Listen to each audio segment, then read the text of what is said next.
Comum entre animais da floresta, quase ninguém sabe que o instinto de proteção também tem exemplos nas aves. Há peixes capazes de dar a própria vida na defesa dos filhotes. Nosso objetivo é mostrar isso pela primeira vez, explorando rios amazônicos. Estamos navegando num dos milhares de igarapés da região, o Igarapé Peixe-Boi, afluente do rio Pedreira, no estado do Amapá. Apesar do nome, nunca nenhum peixe-boi foi visto aqui. Esse pequeno rio é o habitat de outras espécies e tem um importante papel na vida de vários peixes da Amazônia. O igarapé é responsável pela formação de extensas áreas alagadas. São banhados cobertos de junco, outros tipos de vegetação aquática e cheios de palmeiras buritis. Centenas de lagos que funcionam como maternidade e berçário de peixes. E o peixe que mais se reproduz aqui é um dos mais famosos da Amazônia, o tucunaré. Água limpa, quente e quase sem correnteza. Esses são os fatores que fazem com que o tucunaré procure os igarapés para se reproduzir. Nós estamos no final do verão da Amazônia, e verão aqui significa seca, estiagem. Faz quase 5 meses que não chove na região. Por isso, a água do igarapé está muito limpa e com boa visibilidade. Nós vamos mergulhar no Igarapé Peixe-Boi para tentar filmar pela primeira vez a reprodução do tucunaré e conhecer um pouco mais da vida nos rios da Amazônia.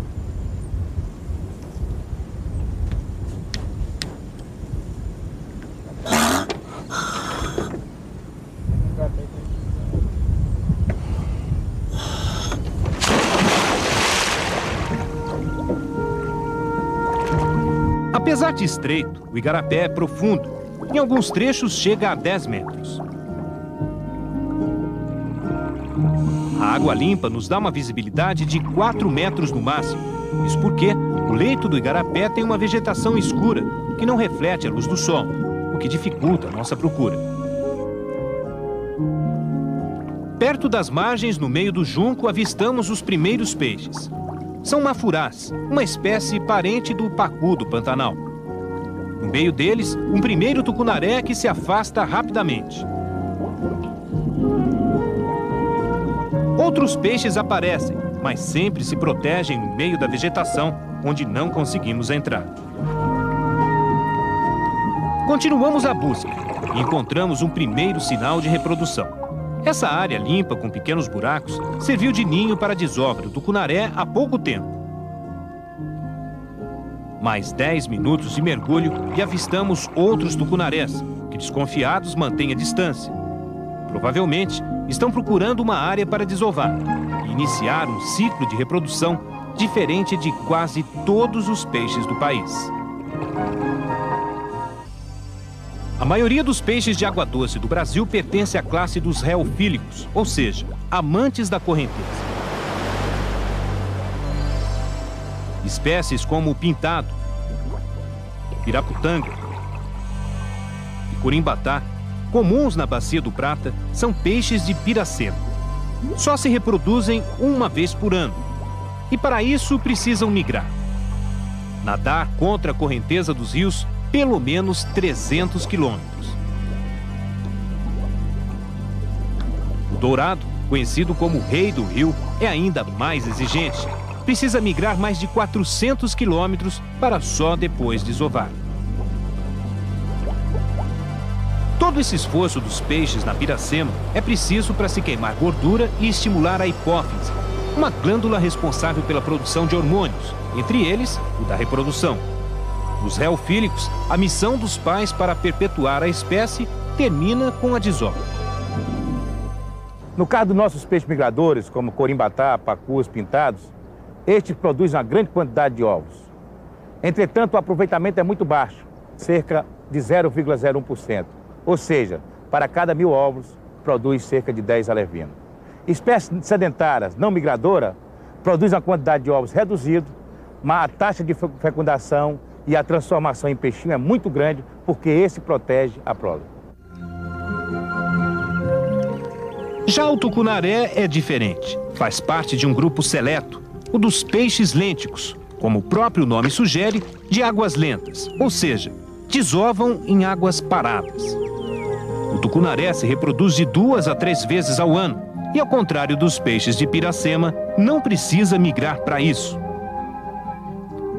Tem uma capacidade notável, a de nidificar.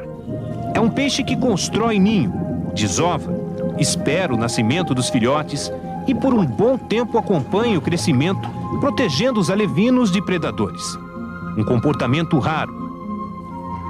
Das mais de 1.600 espécies de peixes catalogadas da bacia amazônica, cerca de apenas 10 fazem isso. E é justamente esse fenômeno, nunca antes gravado em ambiente natural, que nós pretendemos mostrar. Um exercício de paciência, perseverança e, acima de tudo, sorte.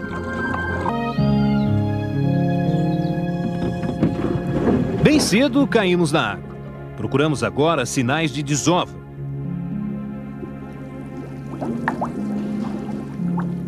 O tucunaré coloca os ovos sempre em superfícies duras, pedaços de pedras e madeira como essa, que são escolhidas pelo casal. Assim que a fêmea põe os óvulos, de 6 a 15 mil, o macho fecunda em seguida. Os ovos são aderentes e grudam com facilidade nas superfícies escolhidas. Pouco abaixo, com as nadadeiras e a boca, os peixes já limparam a área e cavaram buracos.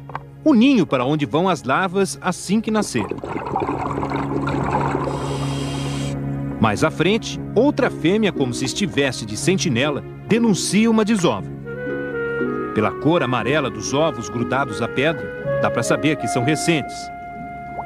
O ninho também já está pronto. Estudos científicos mostram que, com a temperatura da água entre 27 e 30 graus, os ovos levam, em média, 70 horas para eclodir. É pouco tempo, cerca de 3 dias, mas para muito trabalho.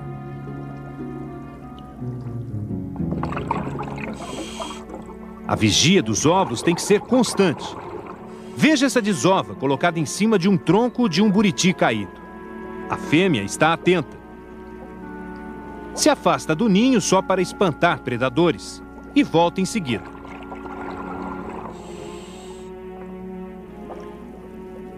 É um ir e vir constante.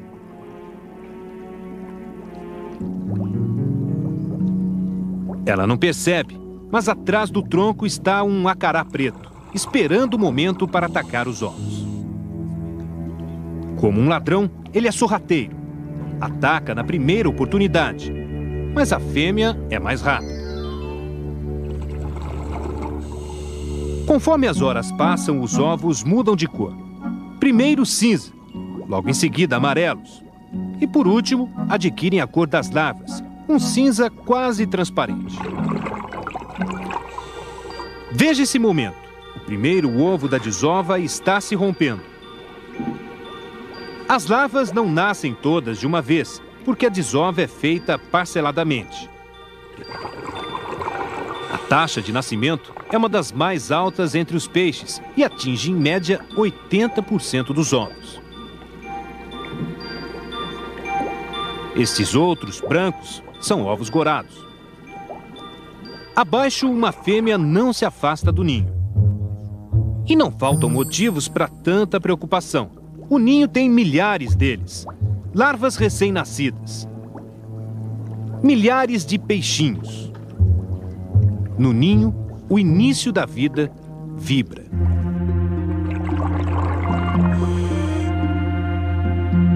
Eles ficam bem no fundo do ninho por causa do saco vitelino.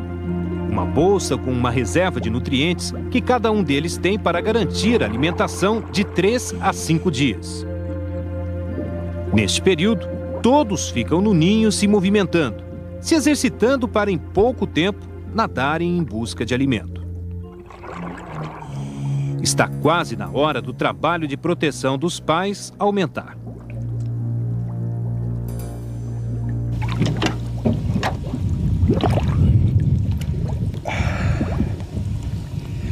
Todas as desovas, assim como o ninho, com as larvas que nós encontramos, estão encostados na margem ou bem próximos dela, a uma profundidade que varia de 3 metros a até 9 metros.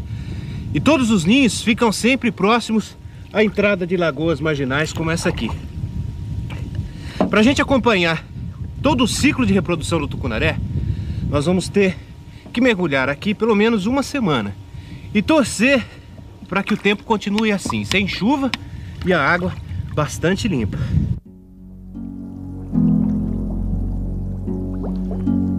Os ninhos estão sempre cercados de predadores, além do acará preto, o elmas, jacundás, acarás e um dos mais vorazes peixes do Brasil, o pequeno, mas guloso lambari. Eles estão sempre esperando uma distração dos pais. Quando isso acontece, o ataque é surpreendente. Uma fêmea se afasta da desova por pouco tempo, o suficiente para um cardume de lambaris, como piratas do rio, atacar e comer todos os ovos em segundos.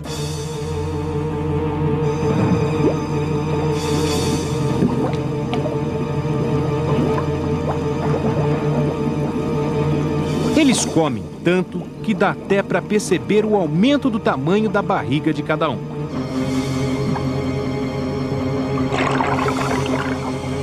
E o curioso é que o lambari é uma das principais presas dos tucunarés adultos. Voltamos a mergulhar no local do ninho onde a desova aconteceu sem problemas. 8 dias após o nascimento, depois que todo o alimento do saco vitelino foi consumido, as larvas, já com os olhos e boca abertos, começam a nadar livremente, todas juntas ao redor do ninho. E o trabalho de proteção aumenta ainda mais. O macho faz a primeira guarda, nadando ao redor do ninho num raio de 2 metros. A fêmea está sempre ao lado dos filhotes, atenta a qualquer movimentação de predadores. Nosso cinegrafista é considerado um perigo e os filhotes rapidamente voltam para o ninho. Quando isso não acontece, a fêmea recolhe todos com a boca.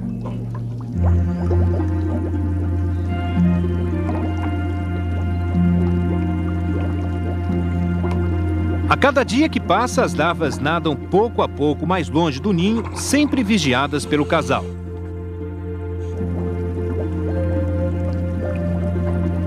Até mesmo um outro peixe da mesma espécie, quando se aproxima demais, é atacado. E todo o cuidado dos pais não é exagero. Se o casal se afasta demais, os piratas do rio voltam a atacar. Veja esse flagrante. O instinto de sobrevivência faz o cardume realizar uma manobra de fuga. Eles se juntam, se concentram ainda mais, como se quisessem dar ideia que são um peixe só e maior. E em segundos, todos se escondem na vegetação.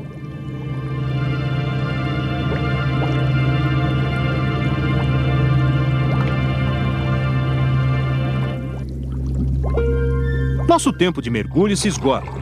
O ar dos cilindros acaba na hora em que encontramos um ninho com alevinos já maiores, próximos do momento de abandonar o ninho. Marcamos o local para voltarmos. A saída do ninho é a penúltima fase do ciclo de reprodução e não podemos perder.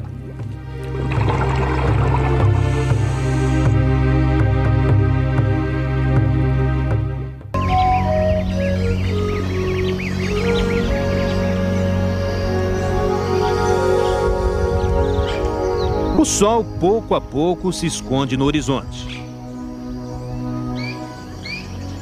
Mais um dia terminando. Está quase na hora dos filhotes de um dos ninhos saírem. A julgar pelo tamanho dos alevinos, o rio já não tem comida suficiente para eles. Nessa região, de 1 a 2 semanas depois do nascimento, os filhotes de tucunaré, acompanhados dos pais, saem do rio e entram nas lagoas marginais. É nesse habitat que eles encontram segurança por causa da vegetação e também muita comida, micro-organismos e pequenos insetos aquáticos. Isso num primeiro momento, porque depois de pouco tempo eles começam a se alimentar de filhotes de outras espécies de peixe, fazendo jus à fama de predador. O material carreado pelo rio, ele é sedimentado nas lagoas e soma aí com essa massa vegetal intensa, E esse material, se decompondo, ele vai fertilizar, ele vai adubar o ambiente e surgindo aí o plâncton, que auxilia o tucunaré nesse primeiro ciclo de vida dele, não só o tucunaré, mas outras espécies de peixes. É justamente a fase da saída do ninho uma das mais difíceis de se presenciar. Decidimos continuar a observação noite adentro.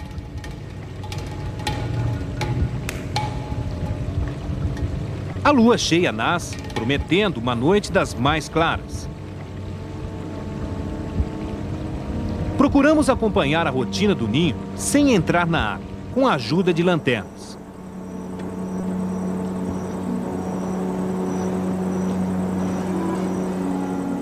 Mas assim só era possível ver os pais. Para observar melhor, só mesmo fazendo um mergulho noturno.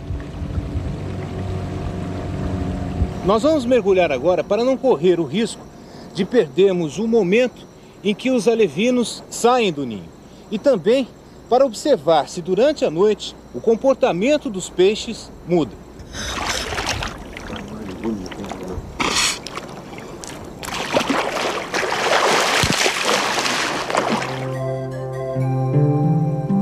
Nosso cinegrafista é o único a mergulhar com cilindro de ar, para evitarmos muito barulho no igarapé. Só conseguimos observar na área que o foco da luz atinge. Assim que encontramos os peixes, uma surpresa. Os tucunarés parecem dormir. Ficam rentes ao fundo, com as nadadeiras imóveis em estado de repouso.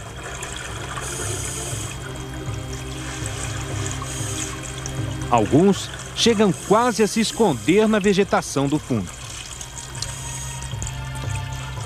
Mas qualquer movimento mais brusco e o peixe dispara em fuga.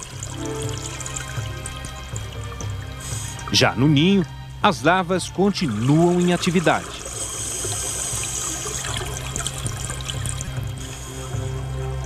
O que os tucunarés não sabem é que ao protegerem as ovas ou os filhotes, se tornam presas fáceis frente ao maior predador da terra. Enquanto mergulhávamos, um outro barco chama a atenção. Uma canoa de um morador ribeirinho. Com um farol ligado à bateria de carro, ele está pescando tucunarés de zagaia. Acompanhamos a ação do ribeirinho.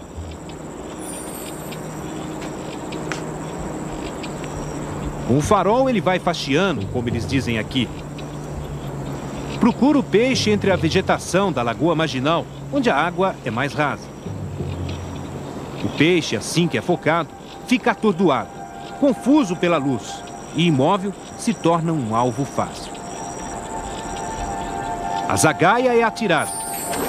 O pescador erra, mas o peixe continua parado, sem perceber o perigo. O pescador se aproxima silencioso e lança desta vez com precisão.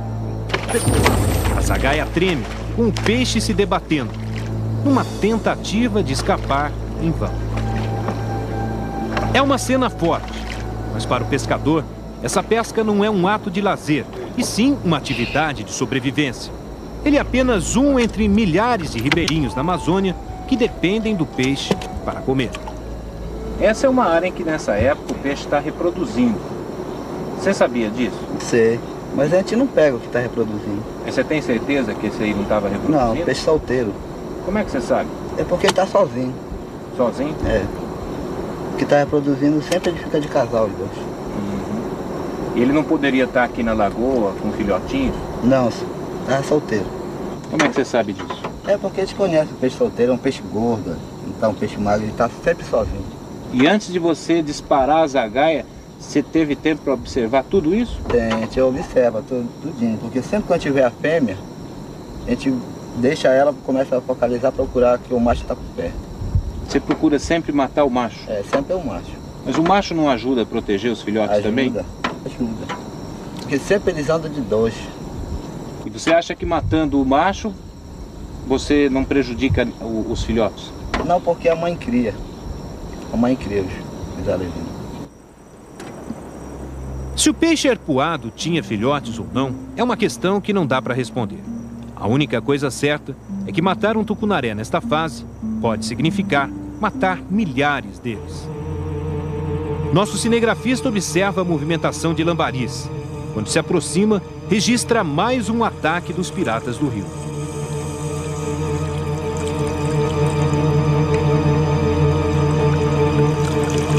Por que os pais não estavam protegendo os filhotes?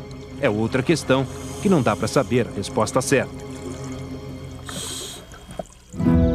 O dia amanhece. No ninho em que aguardamos a saída dos filhotes, estão todos a salvo. A movimentação dos alevinos vai pouco a pouco se intensificando.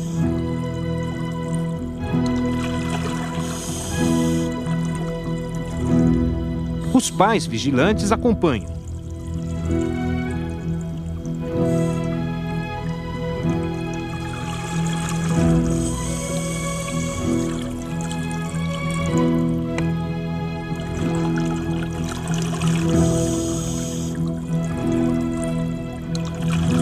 Os filhotes começam a fazer evoluções.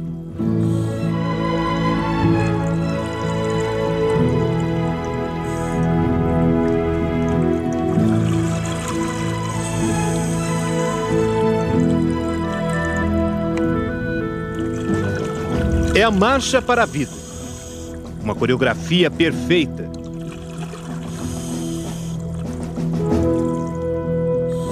Um balé com um sincronismo impressionante.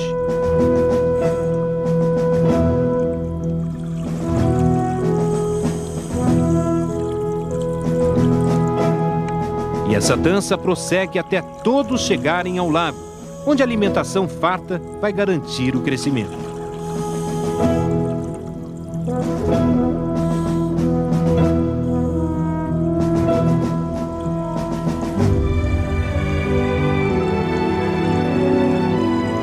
Aqui, todos os alevinos se tornam pequenos peixes. Com cerca de 1 mês e meio de vida, se libertam dos pais completamente. Passam a nadar por si só. Agora, são responsáveis pelo destino, que só aponta 2 escolhas à espécie: caçar e viver ou ser caça e morrer.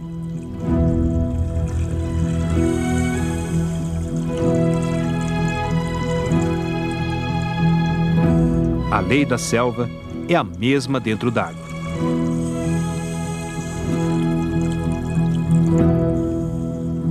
Os que sobreviverem vão, no próximo ano, iniciar o ciclo de reprodução.